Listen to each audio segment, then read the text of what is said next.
9 अधिक 6 गुणवले 2 भागवले 8 वजा 7 बरोबर 26 असा हा प्रश्न आहे। मग पाहूयात पर्याय पहिला आहे अधिक आणि वजा या दोन चिन्हाच्या जागी अदलाबदल केला तर चालेल का?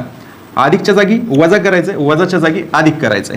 मग हा काय होऊ शकतो प्रश्न आपण इथे लिहूनच घेऊयात। 9 वजा 6 गुणवले 2 भागवले 8 अधिक बघूयात बेचूक 8 सारी आपलं उत्तर तयार होत आहे 6 4 अधिक 7 बरोबर 26 6 चोक 24 9 वजा 24 अधिक 7 बरोबर 26 24 आणि 7 33 मधून 9 गेले खाली राहिले 33 मधून 9 गेले खाली राहिले 24 आणि ही पदावली आपल्याला बरोबर येत नाही म्हणून आपल्याला पहिला पर्याय आपला या ठिकाणी एलिमिनेट होतो। पुढे लिहून घेऊयात काय पदावली होते 9 अधिक 6 भागवले 2 गुणवले 8 वजा 7 बरोबर 26।